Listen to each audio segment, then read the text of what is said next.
This is the Fukerton.com, the interweb's leading website, and heard locally here on 106.7 WJFK out of Washington, D.C. We're on the line with one of my favorite fighters of all time. He's got a rematch in what could be the recreating of one of the best mixed martial arts fights I've ever seen. We're on the line with Jens Pulver, who's got a big fight coming up on the 25th. Jens, what's going on, man? Nah, man. Just heading over to the boxing gym now. Getting ready for workout number 2 here, It's just been, just trying to get through the holidays and get through all the things that are happening to me at the same time, get ready to train, fight, do all of it. And trying to just living, man, each day, I guess. I got so many things going on in my head right now that, I don't know, I'm just showing up in boxing, I guess. Yeah, I gotta ask you about that, man. And first of all, for those of you that don't know, congratulations on your son. That's a phenomenal thing. Thank you. You're welcome. But you got the whole thing that happened with Justin, and I know you're doing a benefit for him, and then you've got your kid, and then you've got the holidays, and then you're coming off that last time we spoke, you're coming off that weird-ass fight with Garcia, or that whole night it seemed to be kind of a strange instance in fighting because you and Faber both going down in ways you're not used to going down. And then you get announced this rematch. What's it been like living your life and trying to train for a giant fight with all of these personal issues that you have right now? Yeah, it's one of those things. What makes it tough, of course, I'd love to have had that fight in March so I could have dedicated more time and all my time to it because I knew just having my son alone was a big thing for me. Yeah. So,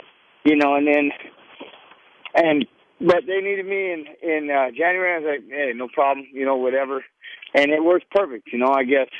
I got 2 losses, and just, everything's stacked against me. And I guess really that's how I thrive on it. And I guess God felt I needed a little more kick in the ass, so he, my son gets killed. And now I'm leaving to his funeral on Thursday, and we're going to do a benefit for his son and set up a college foundation. So we put all that together. Surprisingly, I feel great in the gym. Yeah. This is the kind of turmoil and chaos I was born on. Yeah. This is where I thrive. But, I got no excuses. I don't want anybody to think or hear. I'm not making one excuse. When I get into that cage, it's because I'm ready to fight. Come fight time, I'm ready to go. So, it's just, could I have drawn up the scenario a little better? Absolutely. Yeah. But, it is what it is, and I'm pretty excited. Once again, I feel bad for Matt Hume and company out there in Seattle. I haven't been able to give them 2 solid months yet. Right. I want to. I keep wanting to work with them, but, I'm still here at home, and I can't get out there till next week. And it's just, I'm almost to the point I'm like, you know what? To hell with it. I'm just going to train here, do what I do, just go out there and wing it. That's the best time. No point, But the sad part, the bad part for Faber is I got nothing to do but wing it. And that means I got all these things I need to fix and change that from the last fight, things I need to do differently from that, that I wanted to do in that fight. Now I'm here. I'm at the boxing gym. I'm with my coach Perez, and it's time to just get old school. I got nothing to do with street fight this guy. That's it. Yeah, let me ask you about that, Jens. I want to get back to the fight itself that you're going to have with Faber because the first fight was so miraculous, and we're all looking forward to that again. And this is a main event caliber fight for the WEC, but I want to get back to what happened to Justin, the fact that your friend that was murdered, and you've got the media that's covering this. They really didn't treat it with the with the reverence that it deserves when somebody's taken from us this tragically. I was just curious to what your thoughts were as to the media's coverage of this, this terrible thing that happened. And do you feel that when it happens in the mixed martial arts community, that you guys don't get a fair shake because it does take a certain type of person to get into the cage with another man and throw hands? Well, I can honestly say I've done the best I can to stay away from this thing media-wise. I haven't been ready to talk to anybody. Yeah. This might be the first time I'll be able to say his name and not cry. I don't want to get into the fact that I've known him since he was 16 years old. We knew each other when I moved out to Shamrock 2000 to start training. He went out to Butte College out there and was playing football. We hung out then. We just happened to find our way out there together.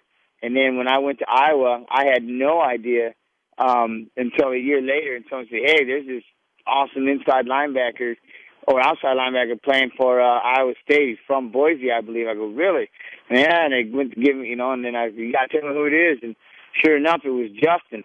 And we got in contact again. I was like, you've got to be kidding me. I asked him what he had going on, what was going to happen after that year of football. And he says, I don't know, man. I go, stay here and fight. You know, and I made sure, you know, I'm like, here, what money I have, I'll split with you, make sure you got a place to stay, you know, and give this 100% shot, you know, and let's do this. And so, you know, he's always been like he was a big little brother to me. And, I mean, this kills me. It kills me a lot to lose him. People to have anything negative on things, whether or not, you know, families have squabbles. You know, for me, I hate the holidays. And the reason why I hate them ain't because I don't believe in God or anything like that. It's because when I grew up, that meant my family got together. Well, that wasn't a good thing. My dad being drunk, people drinking and fighting and carrying on. I was abused growing up. All that led to more abuse. It's like I couldn't run away. Now I'm faced with my family and everybody else. I have to sit there and deal with it. So, you know, you have your family squabbles. But this guy, honestly, number one, what are you packing a gun around your own home for? I mean, seriously. I mean, okay, well, yeah, you like to brag that you got a concealed weapons permit and you pack a gun around your own house? Yeah. Dude, honestly, I mean, this is your mother's boyfriend. Where's mom? Whoa, you're having an argument. This guy's just going to pop one off on you and people aren't going to feel no remorse for it? Yeah. Yeah, man, these people get in the cage. Hey, my name's Little Evil. Yeah. Doesn't mean I believe in the devil. Doesn't mean I live amongst demons. You know, it doesn't mean I sit there and, you know, cut crosses in half and damn God. Dude, I do more charitable work and more things than most people that front like they go to church and act like they are true Christian. Yeah, just because of my nickname. I mean, you want to judge a book by its cover, you know, that's your sadness. You know, I mean, honestly, I got nothing to say to anybody that does that. And it's just like looking at me saying I'm a fighter. Well, I ain't been in a street fight in 12 years. I fight in a cage because it's a sport. I haven't done anything violently or committed any crimes, especially violent crimes, you know, in my life. Right.